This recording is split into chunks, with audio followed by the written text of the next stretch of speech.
In the history of George R.R. Martin's world of ice and fire, few factors have been as important in shaping it as dragons. Their usage in society and warfare carved the Valyrian Empire, split Westeros into the Seven Kingdoms, and may have a major role to play in the coming War for the Dawn. Dragons are magical beings, but in the Song of Ice and Fire universe, magic isn't simple. It's like a background radiation that charges itself on other sources of magic and diminishes without them. It always has a price to be paid, casts a heavy toll on its human users, and can have serious mental and physical consequences, often being fatal. Dragons are said to be fire-made flesh, but that's also just what they are, flesh. They age with time, enter senescence, and die of old age. And after death, they rot. They eat when they're hungry, and they starve if they don't. So despite their magic, dragons are still accountable to various concepts in biology. So what can this tell us about them, their past with humans, and why their future has never really looked promising in the history of the series? This video contains full spoilers for Season 1 to 8 of Game of Thrones and Season 1 of House of the Dragon, as well as the entirety of the period of Targaryen civil strife known as the Dance of the Dragons, that will have major spoilers for coming seasons of Hot D as well. You have been warned. One of the first major new features House of the Dragon introduced was different types of dragon for the show. These are differentiated mainly by their skull shapes, and feature wolf dragons like Caraxes, and possibly Meleys. Syrax is a horse dragon, and this seems to be the rarest. And finally, there are the Tyrannosaur dragons. The dragons of Aegon's conquest were Tyrannosaur dragons, as were Daenerys' 3 dragons and Vermithor as well. It's tempting to say then that Tyrannosaur dragons are perhaps the original of what the species may be. All of the oldest dragons seem to have this phenotype, and so do Daenerys, which are hatched from eggs believed to be long dead, and even fossilized, described as eons old, so they may well be from considerably before the conquest, because in one way or another it seems many of the dragons seen have undergone selective breeding.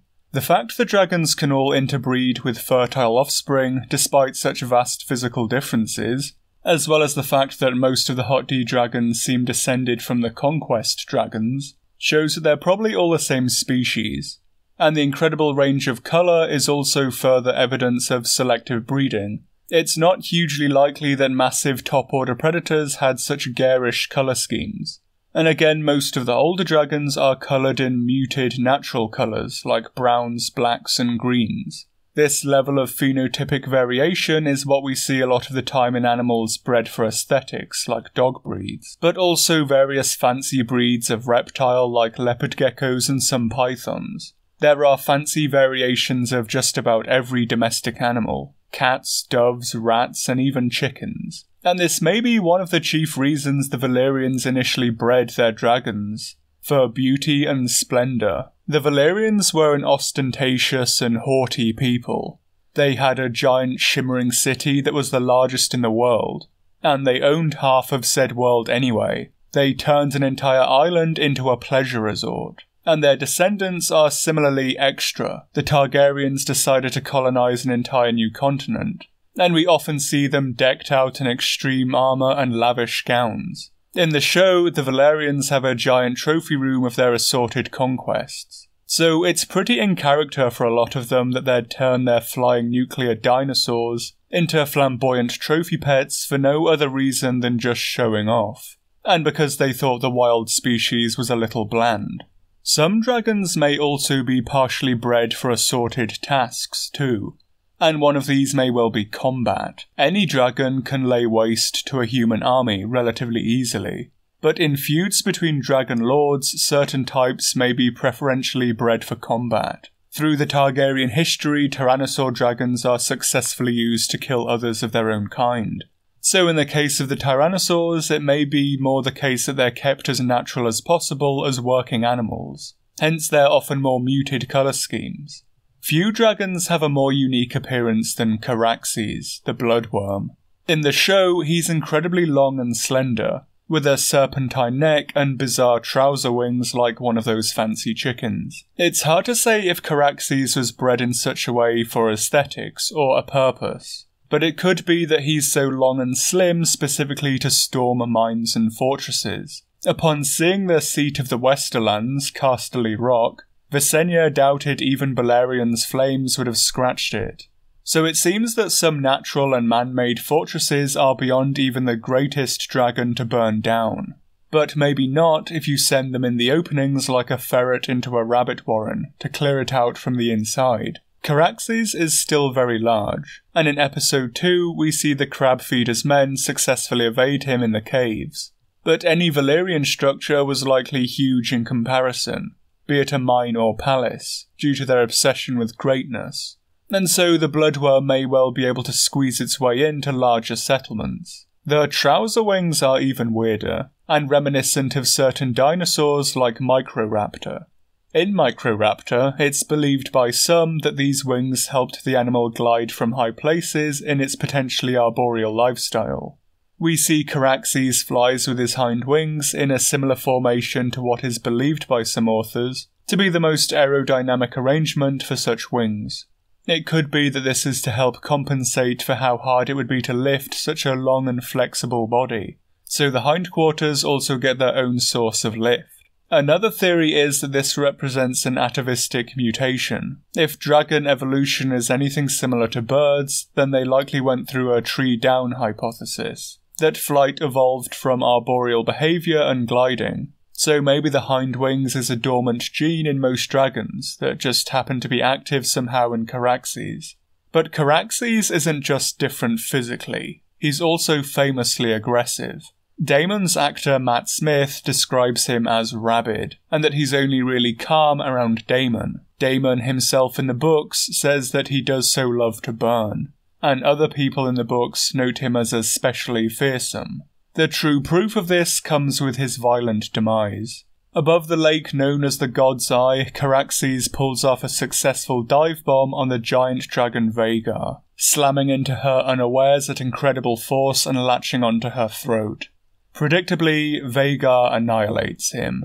She tears off his wing, claws open his stomach to spill his organs, and generally shreds him apart on their swift descent to the lake. And despite all of this, Caraxes never breaks his hold. He shows no pain and continues to worry Vhagar's throat even as she completely eviscerates him. After the impact in the lake separates them, Caraxes still drags himself to the shore to finally die, hemorrhaging steaming blood from a destroyed body the whole way. This level of suicidal devotion to fighting is very reminiscent of some dog breeds. Some breeds specialised to fighting, like bull terriers and mastiffs, have been seen to continue fighting past multiple broken limbs, and even to their death. The exact neurological function of how this works in a living animal is still poorly understood, but it's clear it's a result of selective breeding. No wild canid commits to such a suicidal level of aggression, and the chief purpose of this is for fighting. Be it for hunting or baiting assorted animals or other dogs, the sole reason for such incredible tenacity, aggression and pain tolerance is combat. Such blood sports are popular in the known world. In Westeros, cockfights and animal baiting is as common as it was in medieval England. And in Essos, when Daenerys reopens the fighting pits in Meereen, she allows for exotic beast fights to occur. With the power, wealth, and surplus of dragons at their hands, it's not unreasonable to suggest that the Valyrians may have staged dragon fights as the ultimate spectator blood sport, with family lines specifically bred for the same single-minded ferocity in combat certain dogs and Caraxes later shows. We see some similar level of aggression in other dragons too. Upon being contested by Vhagar and Sunfire, Meleys shows no fear when Rhaenys flies her into combat to their certain doom. It's unknown how old Meleys and Caraxes were, but unlike the other adult dragons, Meleys is described as large, old and lazy, more like Vhagar and Balerion than the younger dragons. And so maybe she's one of the older specimens as well. Indeed, she's even described as large enough to be a challenge to Vhagar single-handedly, so she must be a pretty large dragon indeed. With their wolf skulls, red scales, and signature combative nature, it could even be that Meleys is mother to Caraxes. Syrax also meets her end through uncontrolled hostility, and in the storming of the dragon pit, rather than staying above to spray fire or fleeing, she descends into the mob herself. The exact circumstances of her death are unknown, but either way she's hacked to pieces by the peasant rebellion. But with so much selective breeding, it's near inevitable that this leads to inbreeding. We see that this is incredibly common in pedigree animals. Dogs and horses often have some level of inbreeding, and in some breeds or bloodlines this can be incredibly severe. And for the Valyrians this likely wasn't a big deal. The Valyrians and indeed the Targaryens are famously obsessed with blood purity, with full sibling couples being an acceptable norm. If pedigree dogs are common in our world where inbreeding is taboo, then in Old Valyria it probably wouldn't be a big surprise that the dragon gene pool is millimeters deep at most.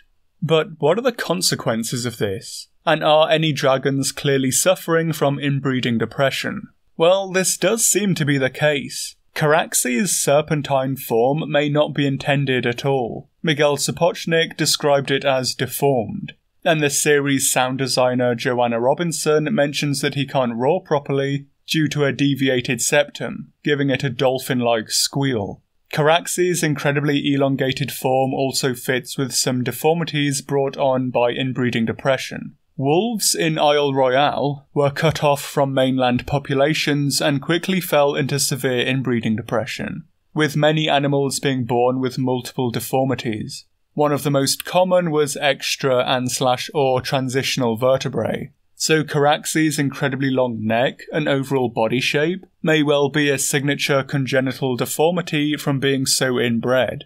Similarly, the final dragon born is described as stunted and malformed. It's unable to fly and can barely move. It's a sickly animal that dies young and small. Being riddled with birth defects, it's almost certainly the final point of inbreeding depression that show any future dragons may well have been unviable. With inbreeding, if you're doing badly on the outside, then you're often doing just as badly or worse on the inside. And there may well be a myriad of internal issues with dragons too. Sunfire the Golden was the dragon of Aegon II, and was often described as the most beautiful dragon of all. A magnificent animal in its prime with fine horns, gold scales and wings of rose. Both dragon and rider become ruined by the dance. In one of the first decisive battles, Sunfire is mauled by the larger Meleys, and only saved by Vhagar obliterating the Red Queen. Among other wounds, his wing is half torn from his body and he's left flightless. Before he can fully heal, he's set upon by Lord Waelys Mouton's men, swarming over him with spears and axes to cut new wounds and reopen old ones. Sunfire kills the men on him and flees, later becoming healed enough to become Volant again. But before he can fully heal from this, Sunfire inexplicably attacks and kills the shy wild dragon Grey Ghost, taking fresh wounds in the process. Sunfire returns to Aegon on Dragonstone, and again before he can fully heal, the two attack Baela Targaryen on her Moondancer. Moondancer is far smaller and faster, and managed to attack and dodge the awkward Sunfire who never really regained full use of his wing. But he manages to blind her with a blast of fire, and then kills her on the ground. Sunfire never flies again. When Rhaenyra is finally brought to Dragonstone, upon seeing Sunfire she laughs. The splendiferous golden saurian is now curled in a muddy ball like a common adder, crippled, half-blind and bleeding from a dozen wounds old and new. Just as Smaug the Golden had his waistcoat of fine jewels, Sunfire the Golden has one of rotting scabs. Aegon feeds Rhaenyra to Sunfire, but it's only with coaxing that he actually eats her, and even then doesn't finish her despite his large size. Sunfire's wounds are described as stinking, and eventually he succumbs to them and dies in the courtyard of Dragonstone. This is pretty significant. The stench suggests a severe infection in the wounds with necrotic tissue. Dragons are fire-made flesh, and their tremendous body heat should keep them safe from just about any pathogen. For Sunfire to die of infected wounds suggests he has a severely suppressed immune system, and this is another factor that comes from severe inbreeding depression. Inbred animals struggle to mount a proper immune response, and are more susceptible to initial infection and then struggle to fight off pathogens and parasites when infected. It's unknown if any dragon-specific illnesses exist in the known world, but the surviving Targaryen individuals would likely be incredibly susceptible to them. Another aspect affected by this inbreeding may be dragon reproduction. The Isle Royale wolves suffered reduced reproductive ability, and had smaller litters that often died young, sometimes within hours of being born. Much is still unknown of dragon breeding, but in Westeros and Essos, things aren't functioning as you'd expect.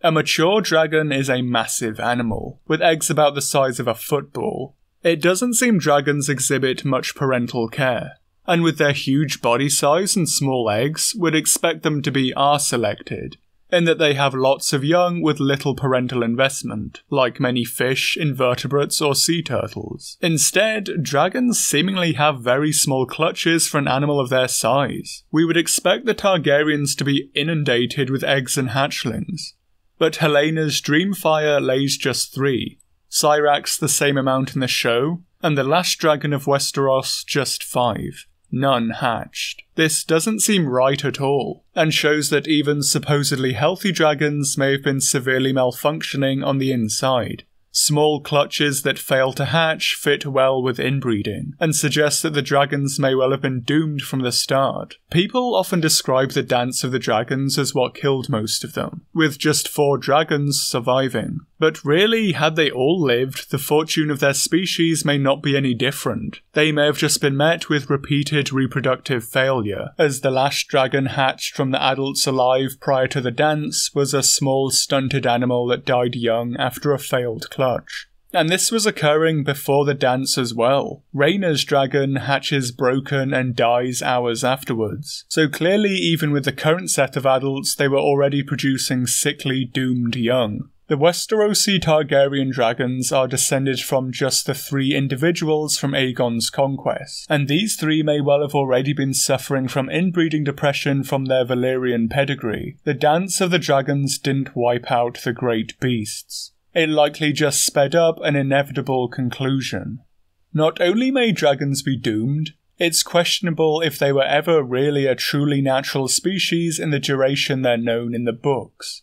Dragons have undergone considerable breeding by humans, and so could well be considered domesticated animals having undergone significant physical and behavioural changes. There are 3 wild dragons alive during the dance, and 2 after it, but it's questionable if these are truly wild or just feral domestic animals escaped from the doom of Valyria, or hatchlings of the dragons of the conquest. Dragons have been bred so much by man that they may not be pure examples of whatever the last truly wild dragons were. It could also be a mix of the two, and dragons may have been domesticated animals turned feral then wild again. And this can happen. Dingoes are a bit of a bone of contention between some people. Some say they're just dogs on the loose in Australia, but others view them as their own true canid species. Either way, dingoes were once primitive domestic dogs, but ones that have undergone significant adaptation for a wild life. They're now not wolves or dogs anymore, but something unique of their own category that performs to its own selective pressures as a wild animal. And maybe dragons of the world of ice and fire are the same. Not the true dragons of old or pampered pets, but something adjacent to both.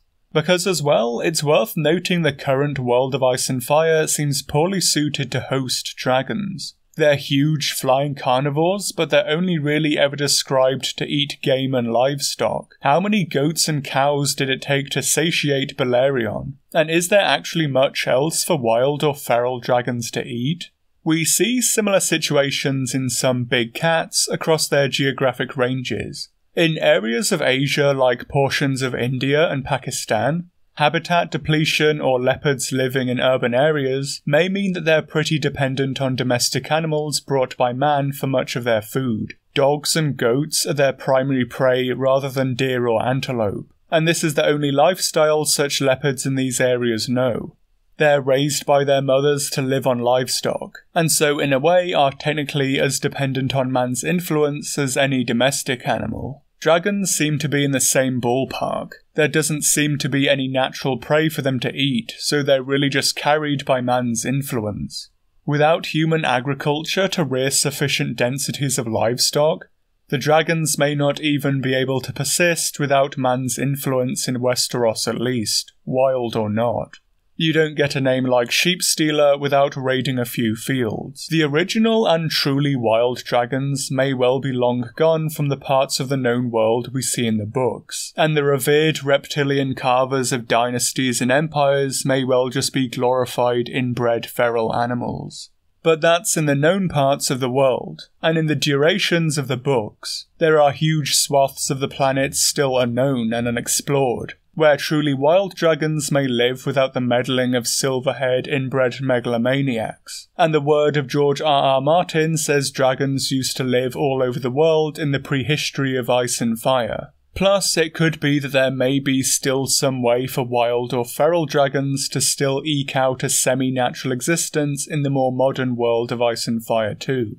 The cannibal is one of the 3 wild dragons, and one of the few dragons overall to survive the dance. Dismissive of humans until they try to claim him, he's a huge coal-black beast that's around a similar age to Vermithor and Vhagar, one of the few ancient dragons left. When dragons reach this size, they may just eat whatever the smaller dragons eat. Literally. In one instance when a group of men tried to claim Sheepstealer and he began to maul them, the cannibal flew down, chased Sheepstealer off, and then ate the men himself. This is known as kleptoparasitism, the ancient art of stealing someone else's food, and it's something you see in a lot of species. In some, where it's practiced on their own kind, age is important. If they can help it, adult bald eagles in some places rarely actually catch their own food. They simply wait for the younger ones to do it and then just steal straight from them. Maybe dragons are the same, and once the large adults reach a certain size, they no longer bother hunting their own food, and just regularly steal whatever kills smaller and younger dragons make. This also fits with the fact old dragons are often described as lazy or sluggish. Meleys is described as such, and Vhagar is described as slow and ponderous in movement. But size is important in competitive relationships, and this is recognised throughout the dance. Vhagar is the largest dragon alive at the time, and it's repeatedly stressed that her presence is worth more than any other dragon. 5 against 4 is no true advantage if one of the 4 is Vhagar, and even 4 against 6 is an even match with her in the 4. Caraxes only succeeds in taking her down at the cost of his own annihilation, and after Daemon himself has given up on the cause and life itself, when Rhaenyra names his lover Nettles as an enemy to the crown. Prior to this, he refused to pursue Aemond and Vhagar without backup, acknowledging it as suicide. It's no real victory, and also adds another shade of tragedy to Caraxes, that in the end he was never anything but a disposable tool to Daemon. Kleptoparasitism is, in a sense, scavenging with extra steps, and adult dragons may be proficient scavengers in other ways. Flight is the only realistic way for a truly large animal to find enough carrion to sustain itself, and being larger allows you to efficiently utilise the kills you find. The question of what dragons eat may be answered by their seeming preferred habitat.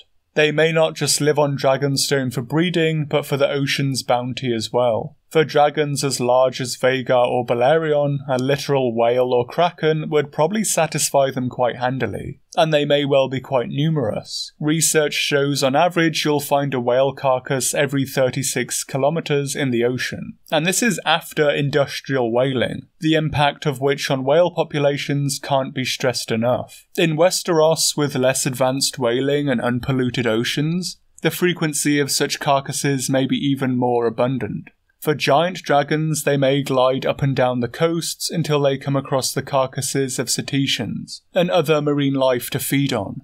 In this sense, large dragons may be like giant California condors, combing the beaches for marine mammals as Pleistocene condors did before we tanked the health of our oceans. When the assorted Ice Age giants like mammoths went extinct, The inland condors disappeared with them, but the condors survived on the coasts with the wealth of marine carcasses. Dragons may well have lived more inland lives on large, similarly magical species that have since disappeared from the world of ice and fire, and are now restricted to the shores. Seafood may be appreciated by younger dragons too, albeit in a different form. The secretive wild dragon Grey Ghost is described as mainly eating fish, and in the show, Daenerys dragons seem to take seafood in the opening of the 3rd season.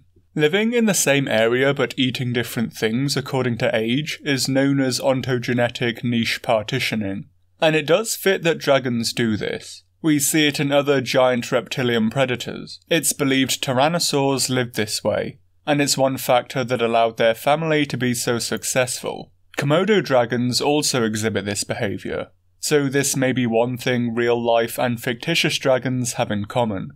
Dragons did live everywhere once, but what they ate over much of these lands is hard to say. The only place that seems to have sufficiently large prey is the north, which once had mammoths and giants, now restricted just to north of the wall, where dragons don't really seem willing to go. With their huge size, dragons are well equipped to hunt such creatures, and tyrannosaur dragons especially, much like their namesake, can probably eat everything on a carcass to take in as much calories as possible from a hunt. At least some adult dragons are well suited to crush bone, and in combat will literally tear other dragons apart. When Vhagar descends on another dragon, she never leaves a body. She just leaves pieces, and also has the highest tally of taking out other dragons by ripping them to pieces. Vermithor is similarly violent, and after going berserk when attacked following the death of his current rider, Hugh Hammer, he seriously wounds Tessarion and rips Seasmoke apart in a brawl that also fatally wounds him. So dragons are no strangers to crushing bone and shearing off limbs, and there are a few things that an adult dragon wouldn't be able to consume. Maybe large tyrannosaur dragons were migratory animals, flying north in the summer for a glut of mammoth calves and giants, before heading back south to avoid the winters. It's mentioned in the Forbidden Dragon show that dragons apparently don't like cold. As well as having to kill each other in the squabbles of their riders, dragons will also eat other dragons. The cannibal didn't get his name for nothing, and is no stranger to snacking on his own kind. He'll readily eat the corpse of any dragon he finds, and sticks around Dragonstone to help himself to dragon eggs and youngsters whenever they're available. Cannibalism is pretty common across nature, and in some species, specialist individuals that practice cannibalism regularly do crop up, and in similar circumstances to what we may see on Dragonstone. Herring gulls are surprisingly predatory birds, and nest in colonies of sometimes up to several hundred animals. As well as eating the chicks of other seabirds, they're no strangers to cannibalism. Studies show that most cannibalism in breeding colonies is actually only committed by just a small number of mated pairs, who live near exclusively off the chicks of the colonies. This isn't due to a food shortage or them being evil, they're just a certain few individuals who learn to take advantage of a nearby resource. The cannibal is likely in the same boat. He's just making do with what's provided. In the past, when dragons were fully wild and common, there may well be a few such unique individuals, always on the prowl for a meal of their own kind. This may be one reason we see Syrax's eggs are laid in a weird sort of sac or membrane, and in such a hard-to-reach place. Mother dragons may lay their eggs directly over volcanic vents for warmth wherever possible, and for protection too. The sac, when fresh, may be an adhesive substance to help them stick to the rock walls or slow their descent. But this is all just Westeros and Dragonstone. Dragons may have originally come from Essos. They were certainly first tamed in the area known as the 14 Flames. Despite a good chunk of the books taking place here, there's still much we don't know about it. There doesn't seem to be great food sources here for dragons, but the terrain does often seem to suit giant soaring animals. Much of Essos is open country like the Red Wastes and Dothraki Sea, where a dragon could see for miles on the wing, and only dragons may know what lies beyond the Grey Wastes in the furthest east. There's also Setheros, the Skull Island of the world of ice and fire. What little civilizations that managed to take root here have a dark history, being used for blood magic, slavery, and the creation of unnatural hybrids before they became penal colonies or pirate lairs. Attempts made by settlers to land here have resulted in entire colonies disappearing overnight, in unknown circumstances. Now all that's left are mysterious ruins like Yeen and Gogossos. But the wildlife cares little for such taboo sorcery of the flesh. But they are another reason for the south being comparatively untouched. Basilisks are giant, venomous, predatory reptiles whose blood can drive combatants mad. There are tattooed lizards that hunt prey with their bladed claws, and giant albino vampire bats that can drain the blood of an adult man. Giant crocodiles and 50-foot snakes patrol the rivers, and if you're not eaten from the outside, wasps and botfly larvae will eat you from the inside instead. So there's a lot of crazy creatures, but could dragons make it here? And perhaps not. There is potential prey in Sotheros. There are giant apes said to be able to fell an elephant in a single punch that would be big enough. It's tempting to imagine dragons being like harpy eagles to the giant monkeys. But Sotheros is a giant dense jungle and dragons are huge soaring animals with low wing loading. They're not made for swift agile flight in close quarters. And whilst they could easily glide over the green hell, actually trying to land and feed or reproduce would be difficult. Plus, the skies are hotly contested. Wyverns live here, and while smaller than the largest dragons and without fire, they're far more aggressive. They come in multiple species, including the Shadowwing, a black-scaled nocturnal hunter, and brownbellies, small social wyverns that forage in flocks of over 100. A large dragon may well be able to take a swamp wyvern, the largest type, with ease, but a functioning dragon population would likely never be able to get off the ground here with such staunch competition, as wyverns are far better suited to a jungle environment. But Sotheros is massive. One dragon rider flew over it for 3 years and couldn't find its end. Just more rainforest, mountains and deserts. It's a huge continent that holds endless secrets. And maybe dragons do come from this far-off land, just a different part of it not seen in the books. It's tempting to say dragons are the most powerful beings in the world of ice and fire, but even they may have their challengers, and possibly even predators. In the 14 Flames there were fireworms, giant, seemingly reptilian beasts that bored through the volcanic rock. Balerion's penultimate owner was Araya Targaryen, a small shy woman who claimed him late. One day the two flew off without warning, and returned a year later.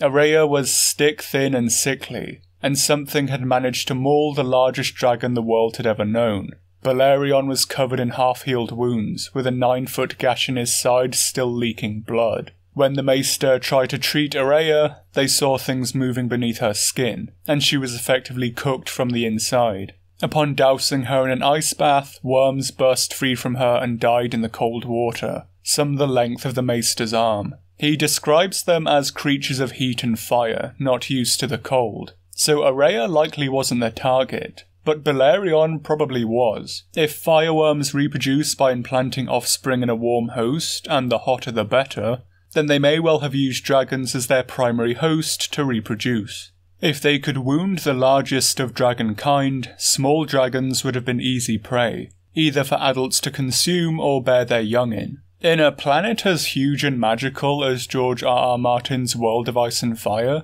it shouldn't really be a surprise that there are things that could contest dragons. Importance in ancient empires doesn't mean you're the top dog. In fact, there could be plenty more fantastical beasts that were simply too much for even the Old Valyrians to try and tame. We may never know about such creatures, especially with the rate George writes the books at, but dragons may just be the tip of the fire and iceberg.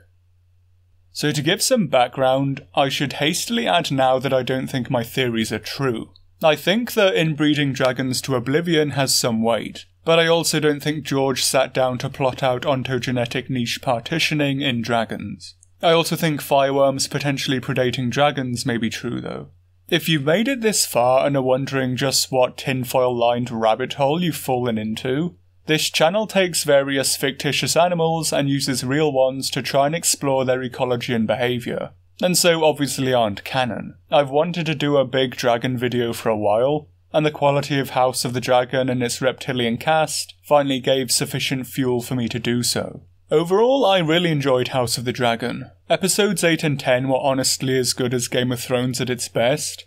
Paddy Considine's book-excelling performance as Viserys was truly fantastic to watch, and he'll go down with Ned Stark and Oberyn Martell as the great one-season wonders. I was also impressed with how much depth they added to Aegon and Aemond too. The latter's actors really imbued his characters with a greed and insecurity that never really came across in the pages, that made him quite a compelling character to watch. But there were some cracks in the writing, and the very partisan attitude of the showrunners did get on my nerves a bit. There were a number of scenes constructed to make the Greens seem less likeable, and more villainous, and the showrunners openly stated their dislike for Kristen Cole, and compared Alicent to a Trump supporter. Some changes to the source material worked, some didn't, some sort of middled in between. I can see why they made Laenor surviving a thing to avoid the killing your gays trope, but there's still a lot of unanswered questions in the lore there, as well as making him seem pretty callous to his family. Rhaenys interrupting Aegon's coronation and crushing hundreds of peasants was definitely a bit weird, but as long as they follow through with the storming of the Dragon Pit, then if anything this may well work as potentially good setup for the peasants being sick of being caught in noble affairs. It could also potentially work well with Rhaenys' death scene, in that she realised she had the chance to end the war before it began, and decides she won't miss a second opportunity to try and take out Aegon. Plus, it'd be good for Alicent to show Melee's head to the public, as she does in the books, to shore up their support for her when she presents them the beast that killed so many in the Dragon Pit. So it was a weird choice, but one that I definitely think can be spun around. Some story beats also felt a little bit copied from Game of Thrones. Larys Strong at times really felt like they were trying to just sort of copy Littlefinger in, and then gave him a foot fetish. And with how awfully Game of Thrones ended, I didn't really appreciate the bizarre decisions of the writers to remind you of it with references, especially every time that stupid dagger got brought up with prophecies about White Walkers, especially because they wound up just getting knifed by a teenager anyway. But back to the positives, the visual effects were mostly great and the dragons looked fantastic, with a lot of very nice original designs. Vhagar and Caraxes especially stand out, and I've seen some complain over the former, but I think Show Vhagar as the great aged dragon is far more interesting than Drogon, but now he's green and big. Caraxes is a pretty seminal design, and just as Vermithrax Pejorative has been the most influential dragon in media, it'll be interesting to see if Caraxes' popularity results in him being a similar landmark. Time will tell if we get more bloodworms in future fantasy media. Syrax and Vermithor especially also looked great, and Meleys having a crown of thorns was a truly nice touch to really make her the Red Queen too. For a series I initially scoffed at and only wound up watching when friends harangued me into it, I was certainly very impressed, and surprised at just how excited I was to see the season finale, and how very keen I am for season 2, and if George R.R. Martin is to be believed, 3 and 4 as well. So thanks for watching. If you've made it this far, and actually enjoyed the video, hopefully the rest of my content may prove interesting to you as well. The monsters of Monster Hunter are most often used for this, but there's also Skull Island, both seasons of Gendy Tartakovsky's Primal, a video on Jurassic Park, and more. If you want another popular fantasy, I've also covered a few of the Lord of the Rings creatures too. So if you like what you see, please consider liking, subscribing, and sharing it with others. The time it takes me to make these videos, plus my content not really being advertised to Hot D fans, means I can't really chase algorithms very well. So any attempts to spread this video are very appreciated. And any who are impressed enough to join the Patreon, doubly so. So a big thanks to Mentos, K. Sandom, Eringar Steiny, Phenomenon, Evi11Y, Howleth, Archazor Queen, and Bazugazu Bakuhatsu Bakumatsu, especially for their great generosity. I hope at least some of the newcomers for this video will return again in the future.